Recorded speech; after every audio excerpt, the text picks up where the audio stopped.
पावनेभ्यो वैष्णवेभ्यो नमो नमः।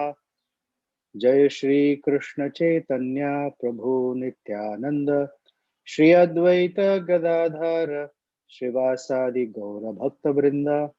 हरे कृष्ण कृष्ण कृष्ण हरे हरे, हरे राम राम राम हरे हरे।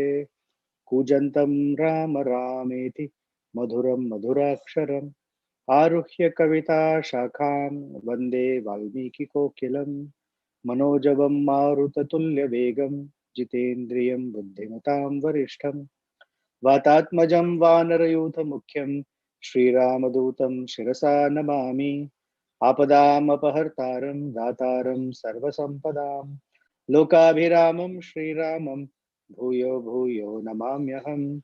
दक्षिणे लक्ष्मणो यस्य वामे च जनकात्मजा पुरतो मारुतिर्यस्य तं वन्दे रघुनन्दनम्।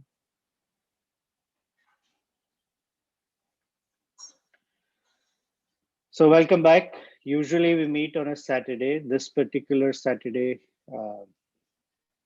somehow is not working out for me, or did not. So we're meeting today. Otherwise, we'll go back to our Saturday schedules. So here's where we are in the Ramayana. We are in the Aranya Kanda, and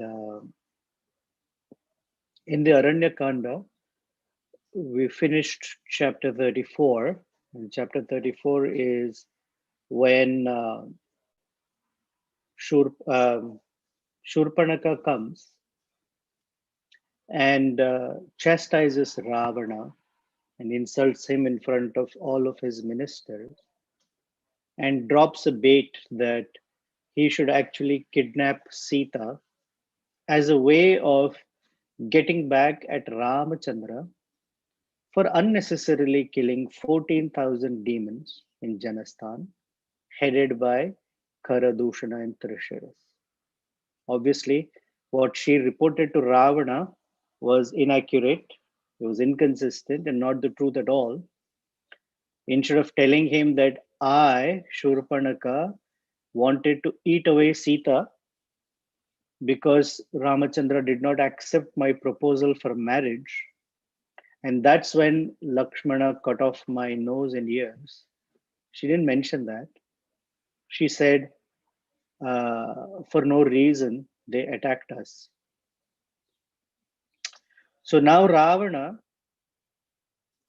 so we're going to start from here. This is chapter 35 onwards. And the verses say that Ravana considered very carefully, and as we do in marketing, it's called a SWOT analysis. SWOT, strengths, weaknesses, opportunities, and threats. It's a standard methodology in developing a strategy. So Ravana considered, I have to go to Janasthan and I have to kidnap Sita. What are some merits and demerits of such a plan? What are some opportunities here? What will happen? What will not happen? And with that consideration, and he made up his mind, yes, I have decided that this is the best strategy. I will kidnap Sita. And from that, Rama, who is this human traveling around in Janasthan, will suffer on lack of his wife. And that would be the first way for me to get back at him. And then, if he comes to fight with me in battle, I can easily finish him off. After all, he's a human being. So with this, he went to his garage secretively and talked to his chariot driver, saying, put together the best chariot possible. So the question is, why did he do it secretively? He could have sat in his palace or his bedroom and announced loudly, and they would have taken care of all these things. But the reason he didn't do it is there are certain considerations. One, if he makes this plan public knowledge that he will abduct Sita, then the elders, his ministers and elders in the family and the ministers in the kingdom might dissuade him. Please don't do something like this. Someone's mic is unmuted and I can hear background noises. So could you kindly check and mute your phones, please? Thank you. So the elders and ministers might dissuade him. Mandodari, his wife, may hear about it and not like that idea. That you have 500 wives and you are enjoying these women across the universe. Why do you want to go and unnecessarily abduct someone else's wife? It's a bad idea. Another is after Shurpanaka spoke the way she spoke, in the kingdom, the word must be spreading that, oh, Ravana may after all not be such a powerful king. Maybe there is somebody called Rama, after all, a human being, who has given him such a big challenge. That is Ravana actually capable of maintaining this kingdom, maintaining his position of power? And before all of that gets spread so fast here and there, he wants to secretively accomplish this mission. So, this is the first issue, that to do something bad or wrong and without taking advice. Why? Because he knows the advice will be don't do it. So rather than hear it, he just decided to do it on his own. So the chariot driver put together the fantastic chariot with gold bedecked with jewels, the finest horses, and everything was so impeccable and opulent. And Ravana ascended his throne, and immediately the chariot flew in the air. Generally, you need a chariot to go on ground, but his chariot was flying in the air. And it had a self-driving system. Now, Tesla is making cars with self-navigation. Ravana's chariot already was like that. He didn't even have to give apparently instructions. Just by his desires, the chariot would know and go in whatever direction it should go. So from Lanka, it took off and it was going towards Janasthan. And the chapter has descriptions of what Ravana saw when he was looking down. Very, very beautiful natural setting. The ocean, and on both sides of the ocean, there is coastline. And the coastlines are filled with plantations of trees, of banana, mango, and other wonderfully useful trees. And in those cluster of trees, right in the middle of them, there were many little oases or hermitages of great sages with nice little water bodies like ponds and lakes for them to take fresh water, take a bath, and rivers along the coastline. Everything was so beautiful. He was enjoying the scenery. And he came upon, once he crossed over the ocean, he came upon the site of a very famous banyan tree. And the name of the tree was Subhadra.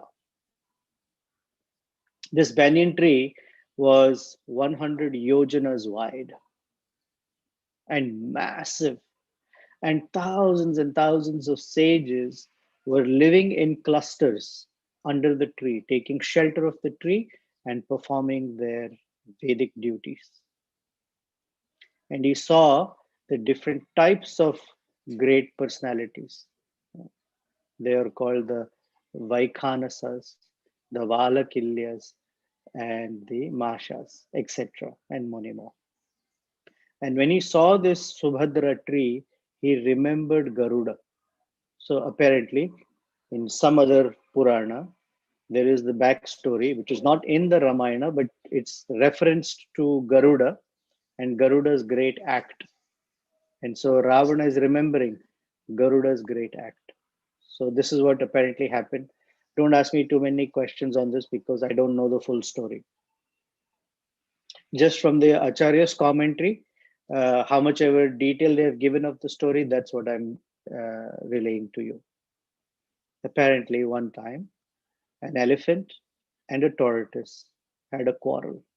And these two were, the elephant is a gigantic animal, and the tortoise is also grow very big, not like a small turtle, but huge. And they had a fight.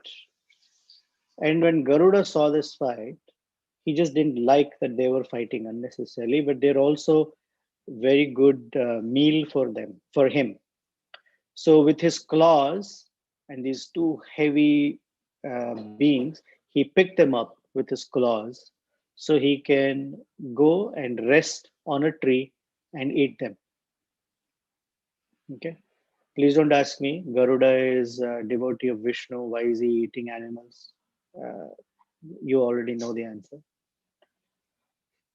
So when he sat down on the branch of the Subhadra tree, because Garuda himself is a very gigantic bird, plus the weight of the elephant and the tortoise. And as he perched on a particular branch of the Subhadra tree, he saw that these great rishis by the name Valakilyas and Vaikhanasas, they were performing austerities hanging upside down from the tree, or the tree branch, with their feet used as hooks to hang upside down and meditate.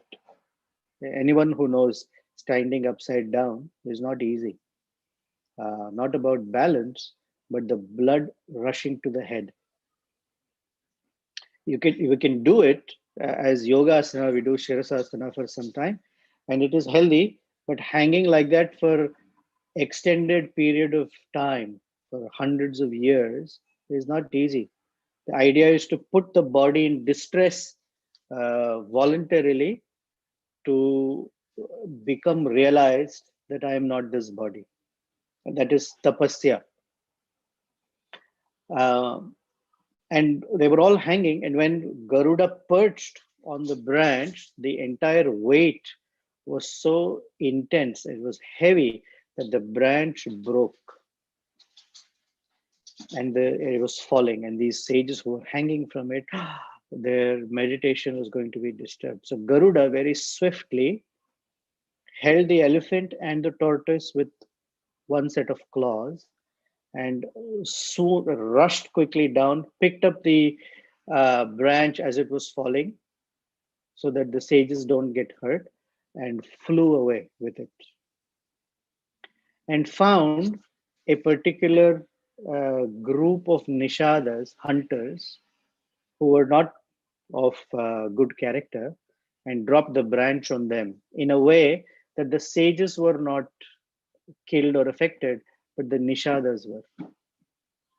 So all the sages blessed Garuda that whatever service you do, may it become even more famous, and may you become very famous in the universe. So he was blessed by these great sages from the Subhadra tree. So Ravana looked at it. He became impressed and thought of Garuda.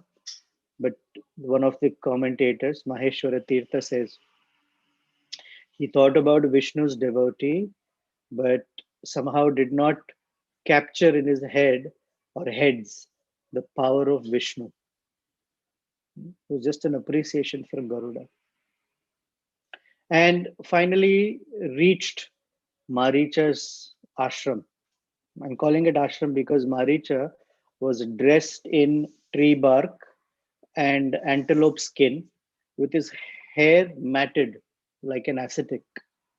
So he was living the life of a hermit.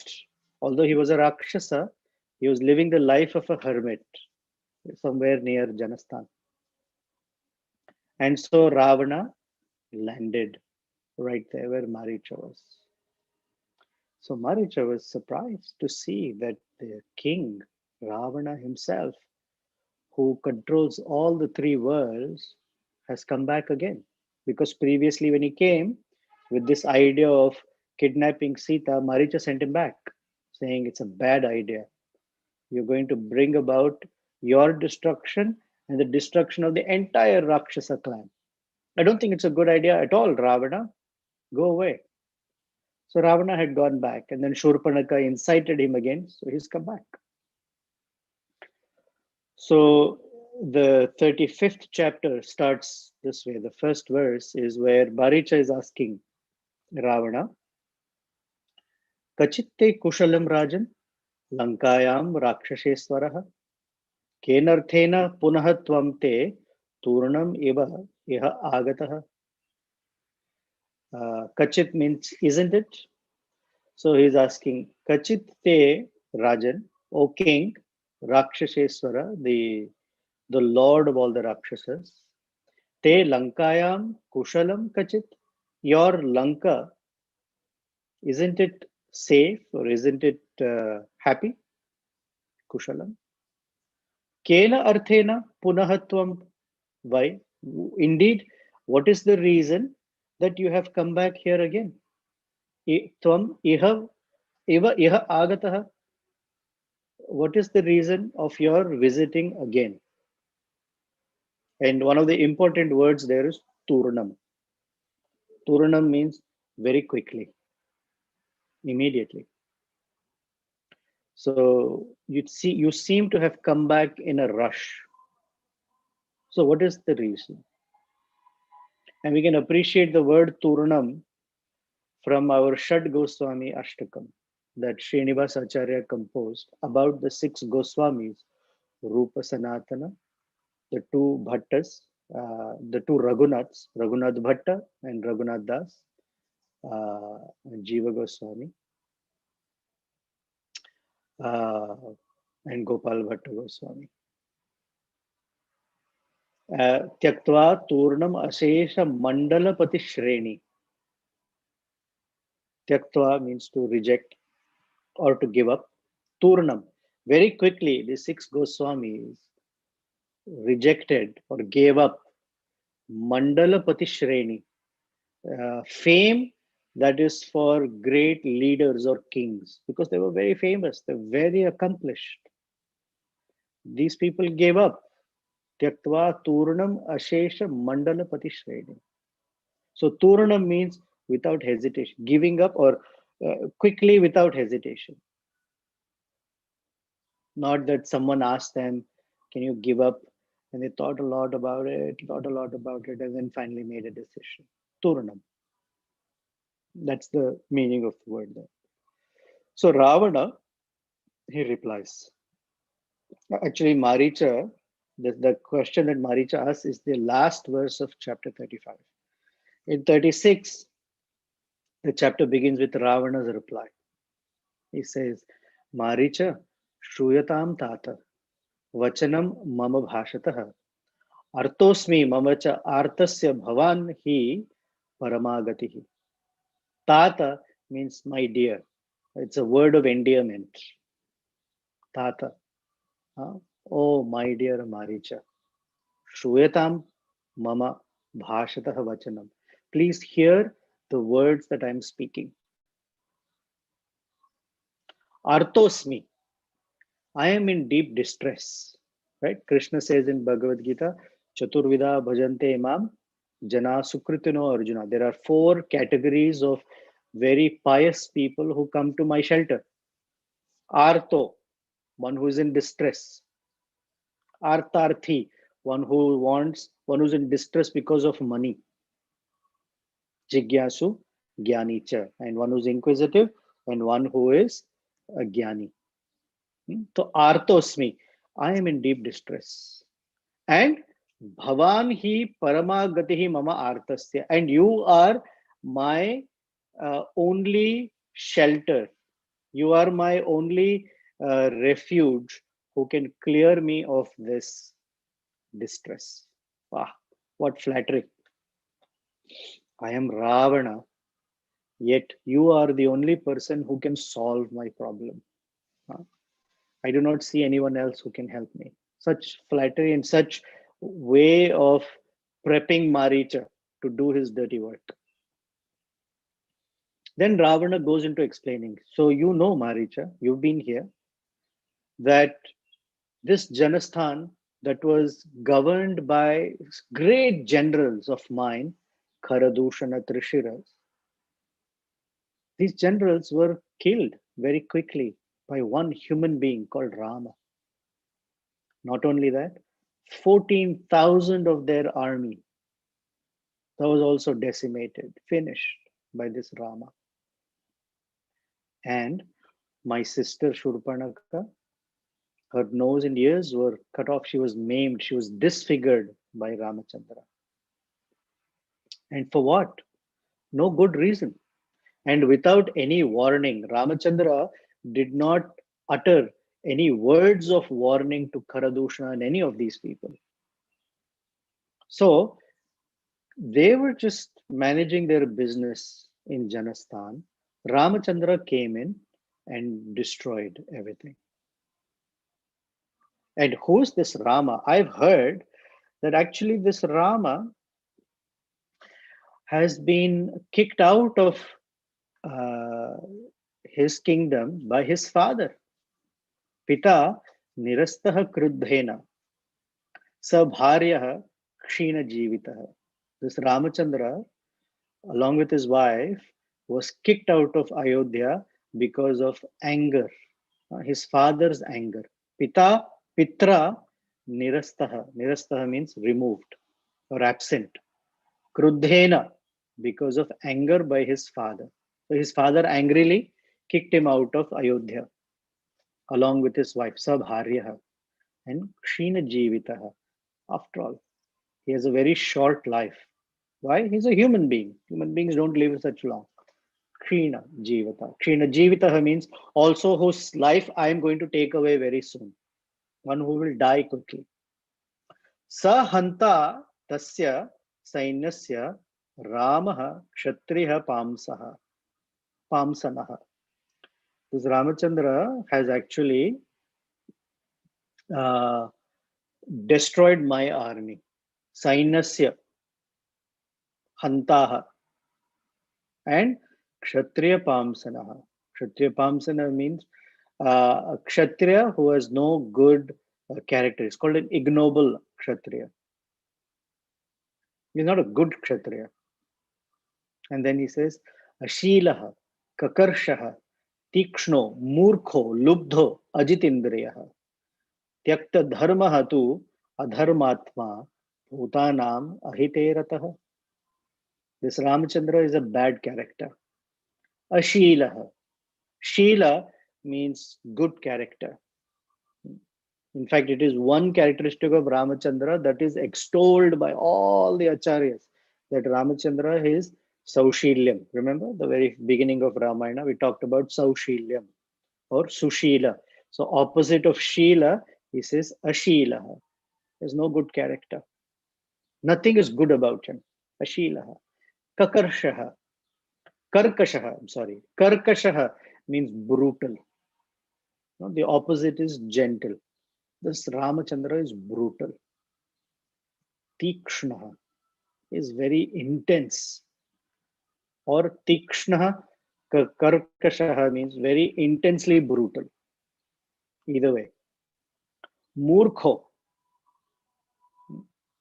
Prabhupada would call Murkha, or what you would say, foolish, rascal.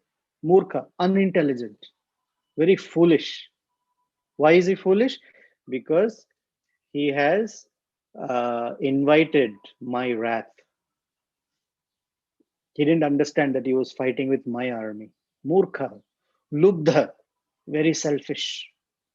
What were my people doing? They were just quietly living in Janasthan. But he is foolish. He has rattled the cage of a tiger. Ajitindriyaha, his senses are not controlled. You know, he could have quietly stayed there, but he, uh, one second. He has rattled the cage of a sleeping tiger.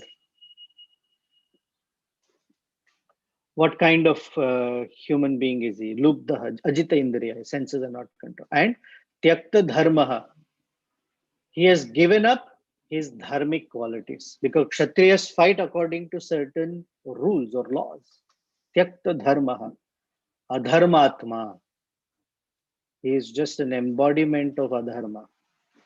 And Bhutanam Ahiterataha. Hiterata means established in doing welfare for other people. And Ahiterata means he has brought about not only his destruction, but he has done things that are not beneficial for any other living being. Because he has invited my wrath, my anger, and boasted, challenged my authority. Um, and then he continues that this Ramachandra, um, there you go, yeah. So Maricha, with you and with my brothers on my side as my best associates, I don't care even for the gods, for the devatas, because they cannot challenge me as long as you are here and my brothers are there to support me. I don't mind at all because you, Maricha, can help me in this venture, in this situation. And as far as your strength, oh, Maricha, वीर्ये युद्धे च दर्पे च nahi asti sadrushah tvaya. Sadrushah tvaya means anyone as good as you or as equal as you in virya, in valor, yuddhe, in battle, and darpah. Darpa means in arrogance, because you need arrogance to stand and fight in a war. Nahi asti sadrushah tvaya. Upayato mahan shuro mahamaya visharada. Mahamaya visharada means you're an expert at trickery. You're an expert in casting illusions. You have very mystical skills, and no one can match that. Etadartham aham prapta tvam samipam nishacharah shunu tat karmah sahaye yat karyam vachanat mama. So I have come close to you, I've come to you because you can fulfill my desire by these magic tricks. And what is the magic that I want you to perform, Maricha? Sauvarnaha tvam murgo bhutva. I want you to become a golden deer. Suvarna means gold, Sauvarna means golden. Chitro rajatah binduvihi. Rajat means silver. Bindu means spots or dots. I want you to become a golden deer with very beautiful chitro rajatah bindubihi. And ashrame tasya ramasya sitaya pramukhe charaha. And I want you to go right in front of Sita and Ramachandra's hermitage. And I want you to charaha, move about here. The word mriga, mrigayati iti mrigaha. Mrigayati means searching. You see deer, they're always, or animals in general, and particularly deer, are always searching for food, and therefore they get the name mriga. And one who's looking for a path because they're searching for a destination, and that path is called marga. So mriga, marga. And then he says, Tvam tu nishamshaya sita drashtva tu mriga rupanim grihyatam iti bhartaram lakshmanam cha abhidhasyati. Abhidhasyati means she will make a request. She will bid, can you please grihyatam iti, can you capture, can you hold this deer for me? she will ask her husband Ramachandra and Lakshmanam cha and Lakshmana, can you please get this deer for me? And then he says, Tataha tayo upaye tu shunye sitam yatha sukham nirabadho harishyami rahu chandra prabham iva.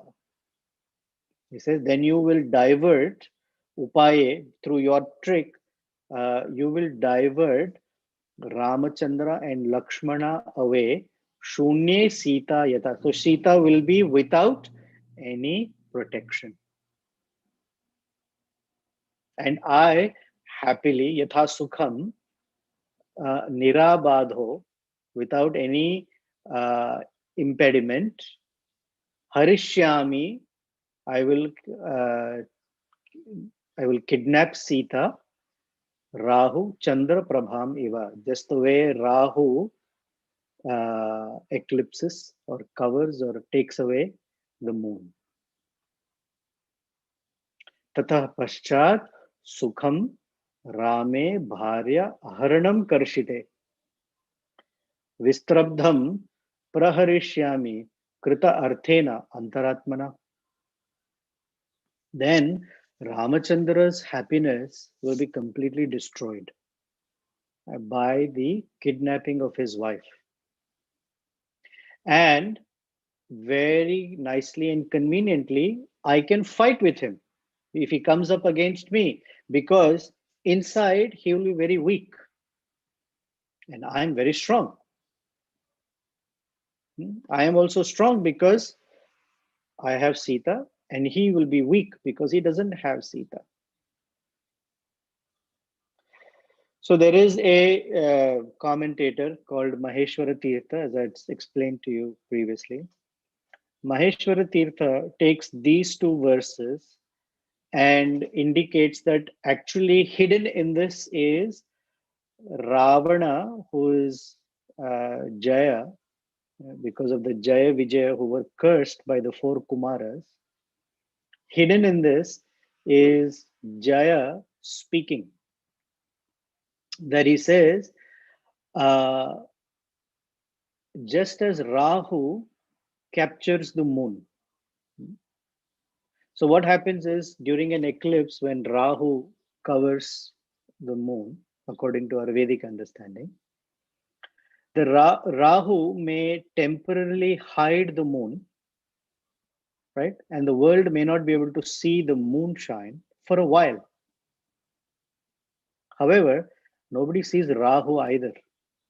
So if Ravana hides Sita, Ramachandra, who's like this massive, powerful elephant, may remove the influence of Rahu. What happens is, in all of this, although Sita is hidden, no glory or enlightenment or spotlight comes on Rahu, or in this case, Ravana.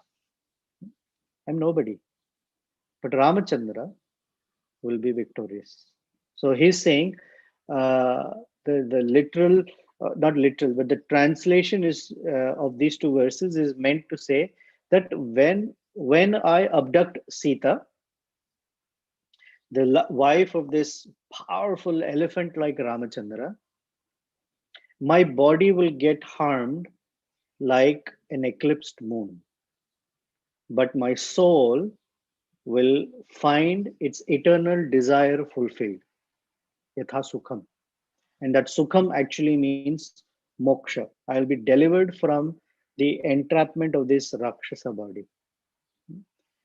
And evidently, in the expert hands of Ramachandra, because of my bad plan of abducting her.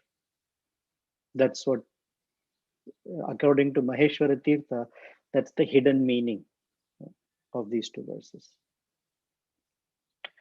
तस्य रामकथां श्रुत्वा मारीचस्य महात्मनः शुष्कं समभवत् वक्त्रं paritastro babhuvacha. When Maricha heard this, Maricha's mouth completely dried up. Tasya Rama Katham Shrutva Marichasya Mahatmana.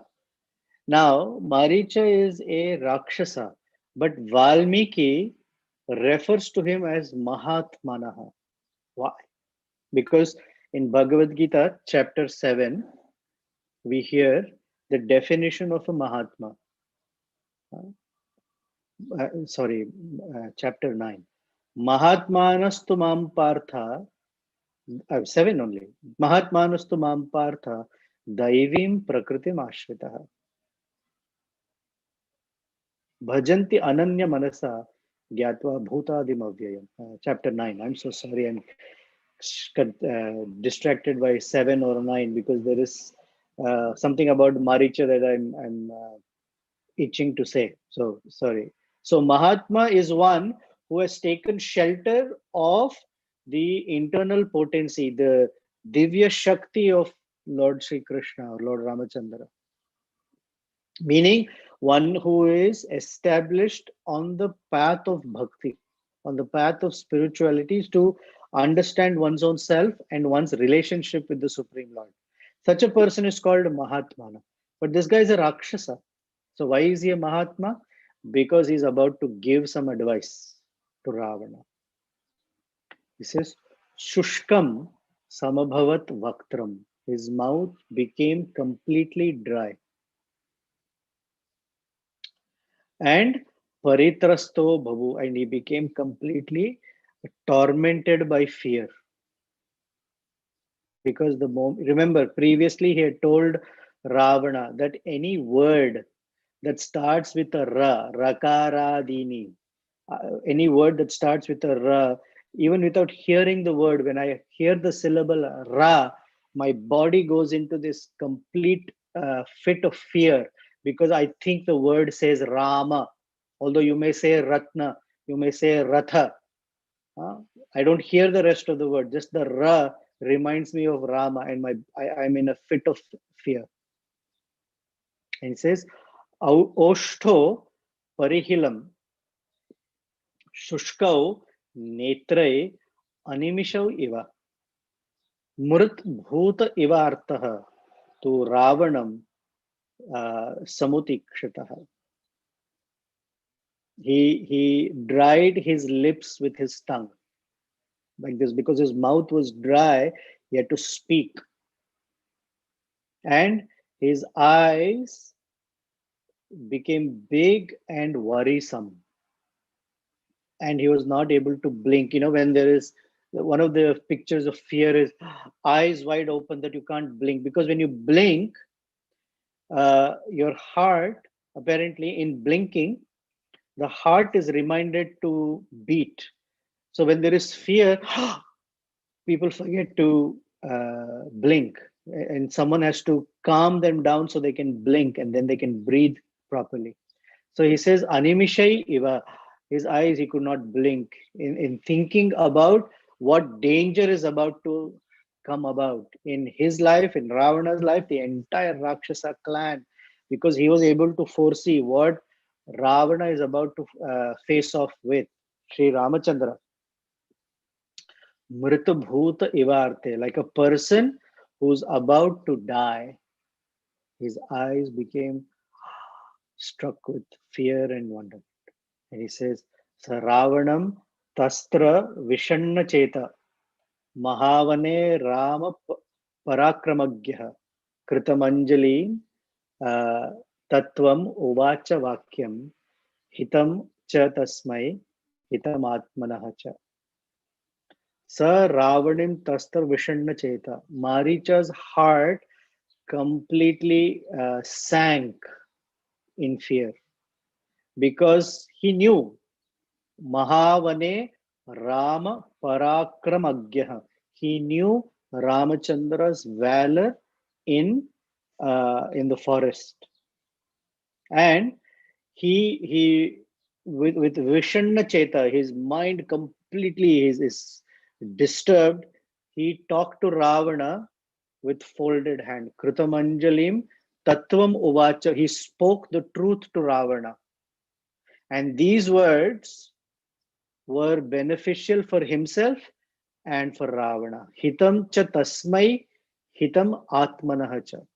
For Ravana's benefit and for his own benefit. He's about to speak the truth. He's going to give really good advice to Ravana. And therefore, he is called Mahatma. Now, what advice he will give is my cliffhanger for you until next Saturday, because we want to hear the great words of Maricha. But let's look at some uh, points of application, some lessons and applications from this episode so far. There are 4 or 5 things. First thing is, when we consider Ravana, who went through a whole deliberate analysis of the strengths, weaknesses, opportunities, and threats. I'm using the SWOT analysis or SWOT analogy. Ravana, despite considering everything, came to a wrong conclusion.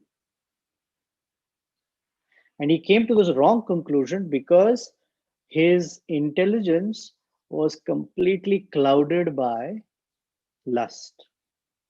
And we hear in the Bhagavad Gita where Krishna says to Arjuna that the sitting places of lust are in the senses, in the mind, and in the intelligence. And the function of intelligence, when it is working properly, what it gives you is called viveka. Viveka means discernment. You'll be able to clearly discern what is good for me, what is bad for me. And when one is not able to discern, such a person is called an aviveka. Because of this lust, Ravana's analysis and determination to capture Sita made his intelligence completely deluded.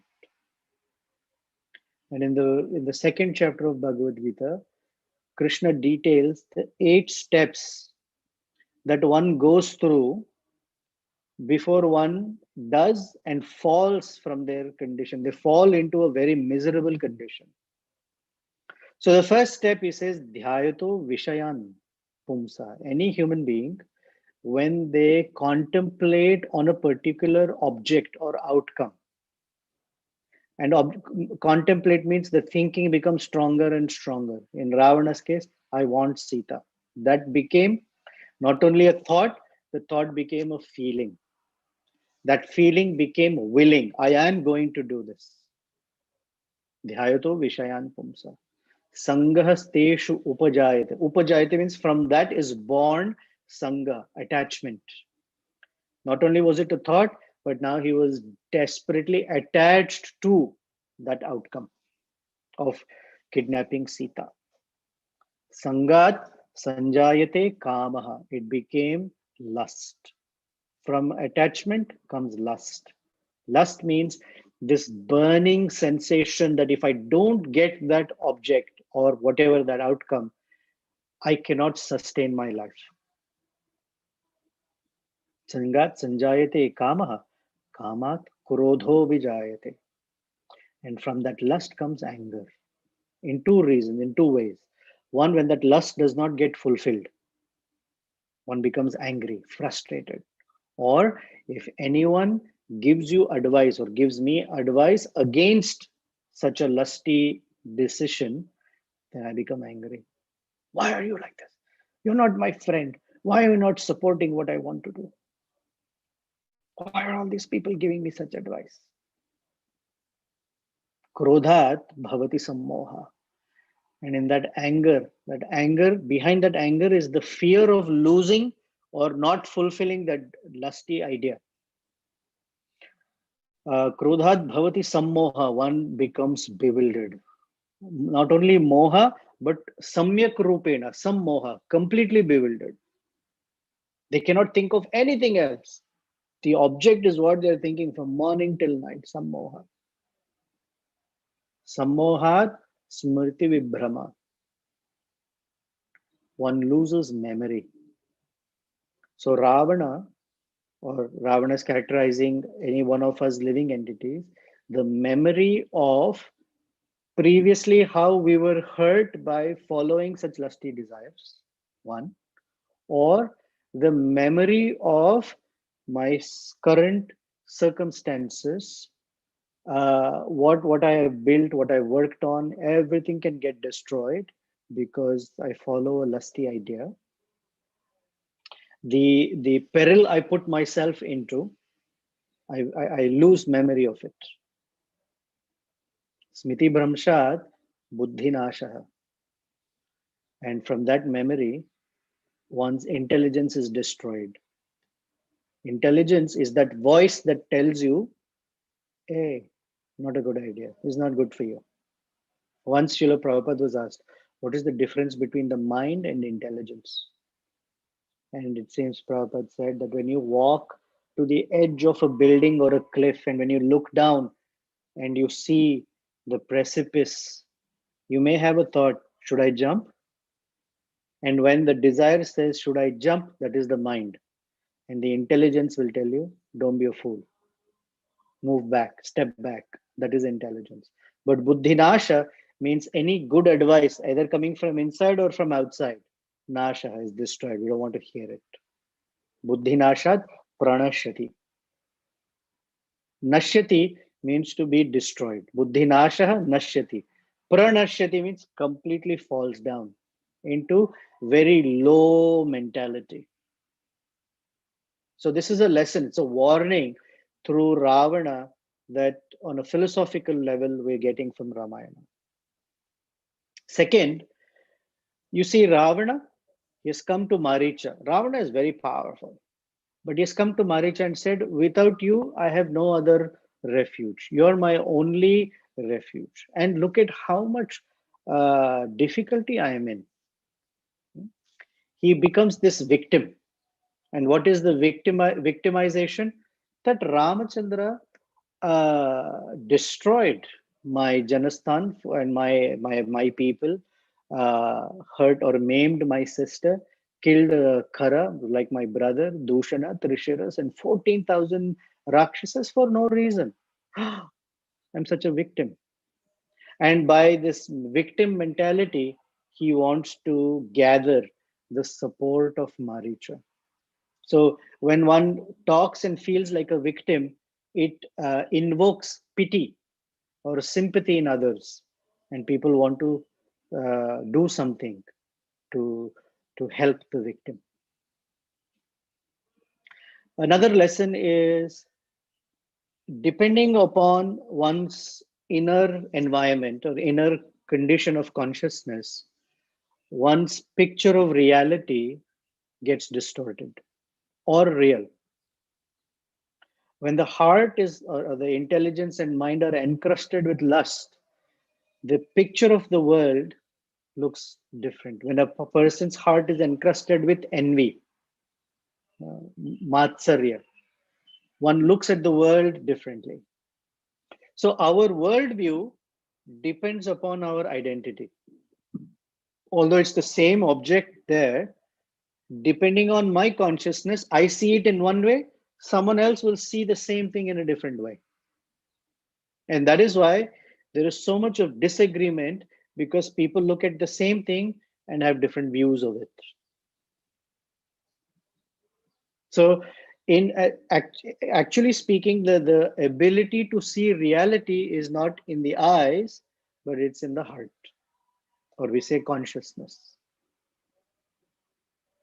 Eyes are only instruments through which the consciousness or the conscious person sees, but it is the conscious person who's seeing, not the eyes. Eyes are only instruments. They're inert instruments per se. So the picture of reality has to first settle here, and therefore in Bhagavad Gita, Krishna talks of such persons as Shastra Chakshuhu. That we have to see reality through the eyes of scripture. Otherwise, we get a distorted picture of reality. So in the Vedas, the common example given is of a snake and a rope. Although there is a rope on the ground and there is no light, enough light to tell us exactly that it is a rope, we project a snake on it and think, oh, That's a snake. Or in the story of Bilva Mangal Thakur or Tulsidas, they saw a snake, but in their heart they wanted to meet their consort. In Bilva Mangal Thakur's case, he wanted to see Chintamani. So he held the snake, thought it was a rope, and climbed the wall. Or it is like seeing through colored lenses. Depending on the color of lens I have, and the six lenses, for example, are Kama, Krodha, Moha, Mada, Matsarya, etc. Seeing through that colors the world for me. Same example. Another lesson. It's very, very important to have good association. Ravana now has Maricha's association. Maricha is going to give him good advice, but he's going to threaten Maricha that he's going to kill him if he does not follow what he's going to do, asking of. Vibhishana gives good advice to Ravana. Uh, Vidura gives good advice to Duryodhana, but they don't listen. It's important to have good association. And the good association is not just friends who will pat us on the back and agree with every stupid thing we want to do. But a good friend or a good association will tell us, I don't think that's a good idea. Here's what's going to happen. Here are the consequences. Please consider them carefully. So we don't want yes men with us or yes women. We want someone who can tell us without hesitation, that's a wrong idea. I don't think that's good for you. Or what you're speaking is not correct. It's not good for you. Having such association is very important. And it is the obligation of those who are playing that role. And one may say, I don't want to play that role. No, if you're a friend, you're supposed to play that role. That's why you're a friend. Most people don't want to give someone advice because they think, if they get upset or offended, I will lose my friendship or they will think badly of me. You'd rather think badly of you than the other person hurting themselves. So one is supposed to give good advice. And finally, it's always important to consider long-term consequences for short-term behaviors, or sometimes there are short-term needs and long-term needs. One must consider what one does in a short term and how it will affect, if at all, long term. What we do in the short term is called prayas. What we aspire for in the long term is shreyas. Shreyas is not just next 10 years, 20 years, but next life. What am I doing that will either curb or hurt not this life, but next life as well? So one should carefully consider long-term consequences while fulfilling short-term things. So those are some lessons. Let's see if we have any questions, comments, thoughts on this topic. Hi Krishna Prabhu. Um, As you were talking about pity, I was remembering some instances where if I went and spoke something to someone, then they were showing like pity. Maybe the way I was expressing, I was projecting myself as a victim or whatever. But then the question is, when in such a situation when people are showing pity, then what is something that one can do? If someone is showing pity to me, Yes. what am I supposed to do? Yeah.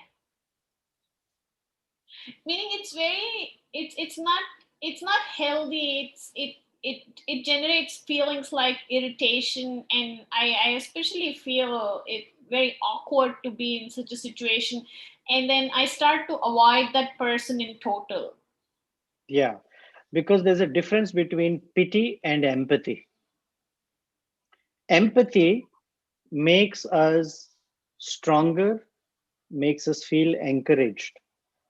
Pity makes us feel weaker and somehow encourages us to stay in that condition. Oh, yeah, I really cannot do anything. I'm so horrible, whatever. So when someone overly does or sees us with pity, it's not easy to get out of it. Someone else may show some empathy to help us think, oh, I'm actually a strong person and I can get out of this condition. So, what to do? Ask the person, hey, what would really help me is empathy and some words of encouragement. Well, they're giving words of encouragement, but it's with pity, not with, not with.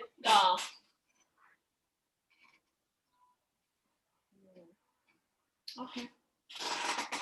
Words may be there, but if the emotion is pity, one may not feel the strength to rise up from the condition. But empathy does.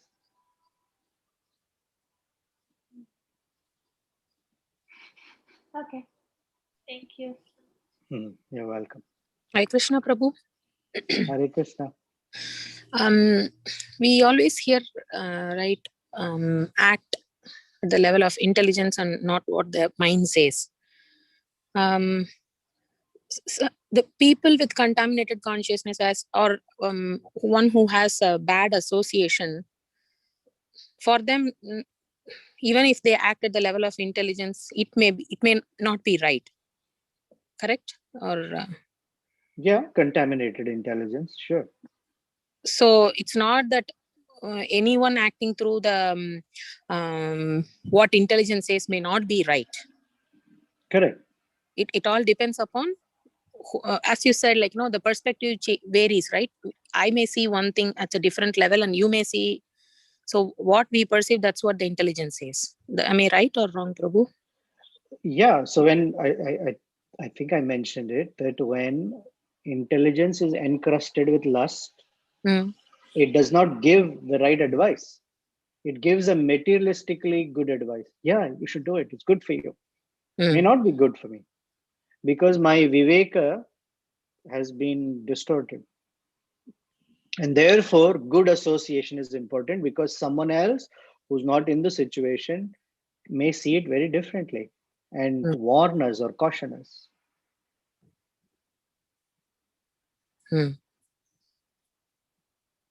Okay. Thank you. Thank you, Prabhu. There is in the Mukunda Mahala Stotra, there is a beautiful verse that Shankaracharya also took and used in Narasimha Karavalamba Stotra.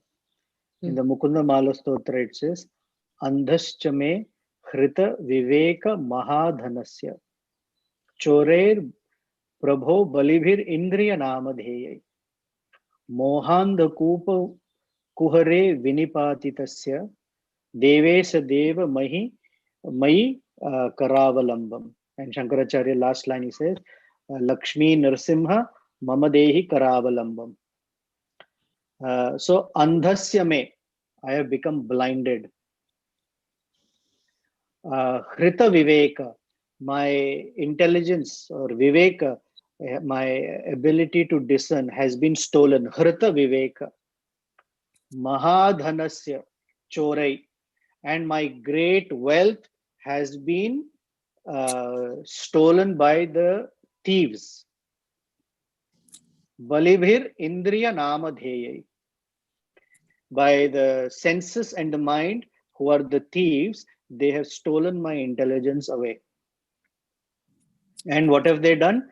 Mohandha Kupa, in a dark well called Moha Andha Kupa. Because of bewilderment, they have pushed me into a dark blind well. Mohandha Kupa Vinipati Dasya.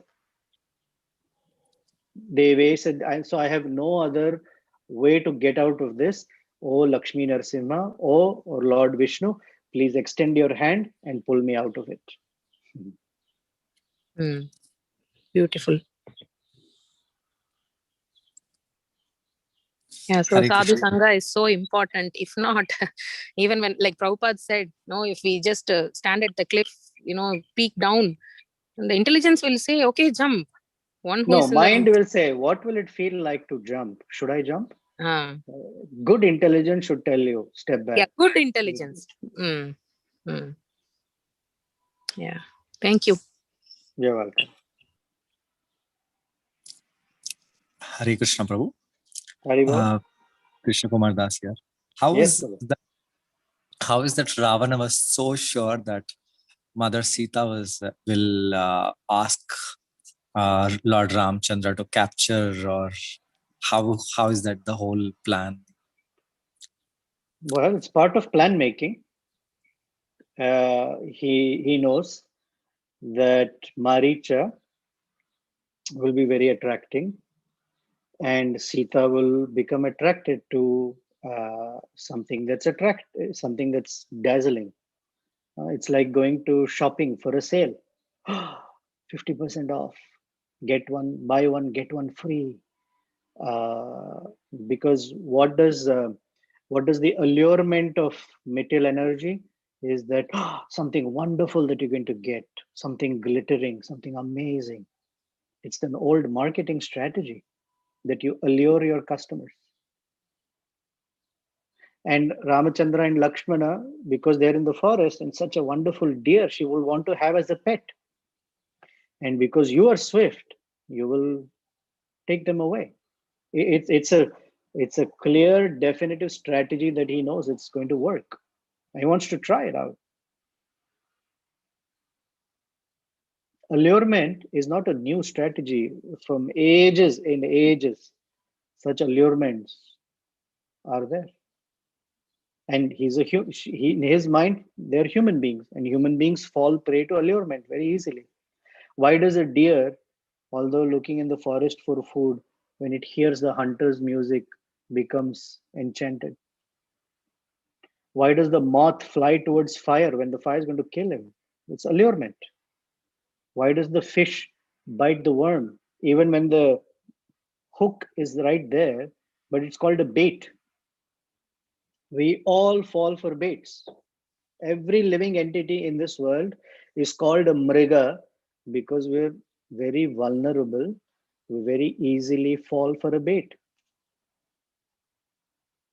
So he just used a age-old strategy of baiting.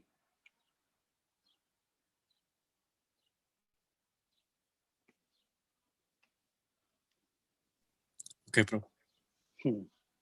But how was he sure? Well, he's putting his conviction behind it. We don't know exactly if it will happen or not, but he said, this is the strategy. You will do it. She will ask. Then those two will be separated and I will kidnap her. And it worked exactly like that plan. I mean, he's smart too, but smartness used very badly for his own detriment, unfortunately.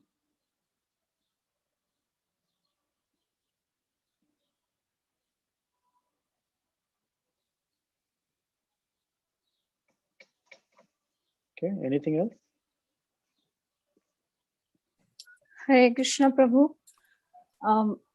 I had a question related to same that Prabhu just asked, but in a from a different perspective. So, like I know, I have understood so far. I don't know, but I have understood so far that all these Lord's Leelas have like two perspectives. Like one is Leela aspect, where Lord likes to enjoy his pastimes, and another is uh, instruction aspect, where Lord is teaching through all these Leelas, and whoever is participating in those Leelas, they are also teaching through their examples.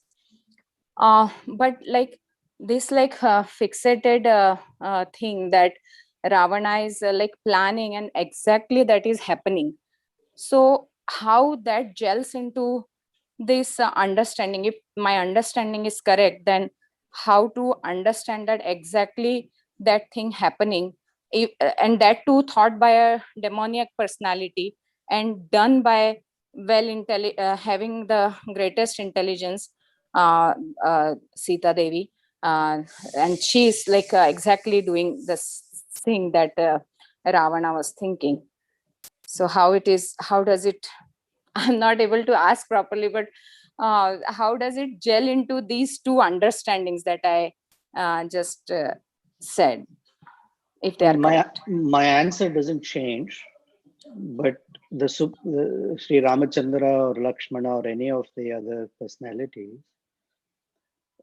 every appearance and pastime has a physical level reality, a metaphysical level reality, and a spiritual level reality. And the three run parallelly. Okay. On a physical level, this entire world is made of people like Ravana, myself included, for example, who like to envision how life will unfold, who have the capacity, either through education or wealth or opportunities, that things flow according to plan. And we have some success. We plan few things, they become successful. Then my conviction in my ability grows. So I plan something else. That also becomes successful. And slowly and slowly, I am allured by the material energy into thinking that I can control. This is called Ishvara Bhava. The whole 16th chapter of Bhagavad Gita is how a living entity thinks that he is the Purusha, or even Right. she thinks she is the Purusha, the enjoyer, the controller. Because I can manipulate material energy. That's what I think. Things follow that plan. Other people follow my plan, what I say, what I sell.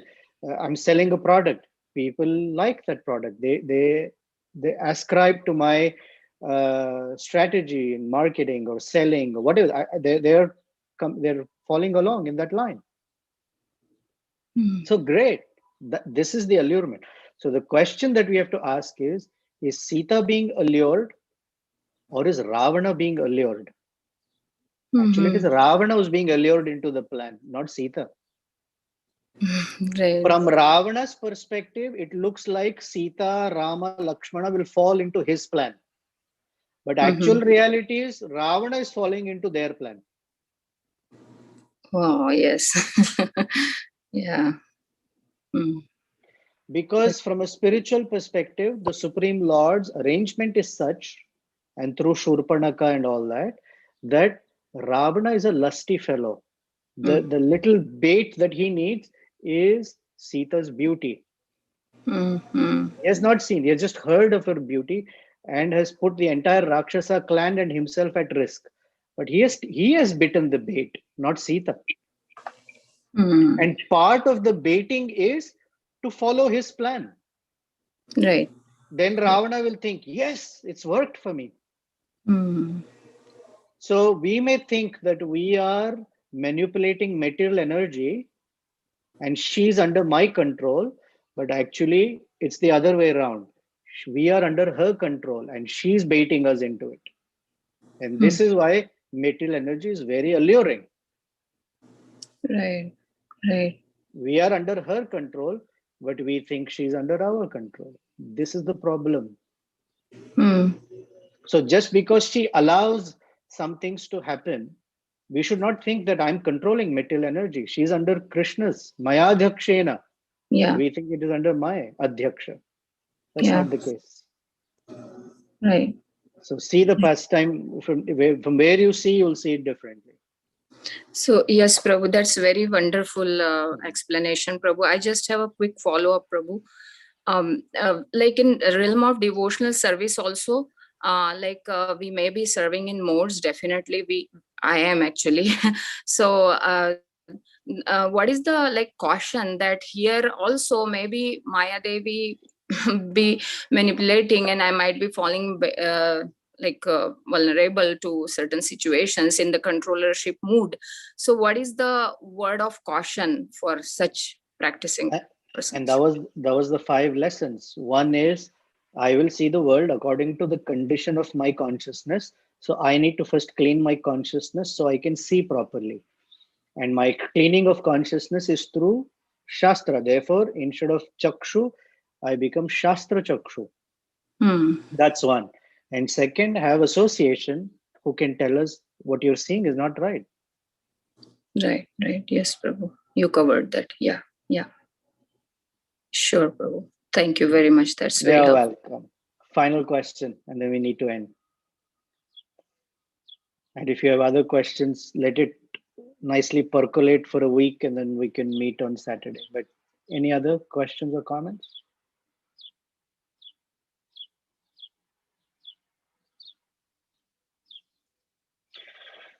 If not, I have a question for you. I'm intentionally slowing things down so we look at certain specific verses. I was given some feedback. Please give us applications and lessons. So, which is what I'm trying today. Some people want the story to move faster. Some people want it slower, and I'm trying to satisfy, I think, a wide range of choices. So I'm trying different things so that everyone can be happy. Like offering a big plate of prasadam, there are different items. Some people like this, some people like that. Is this okay?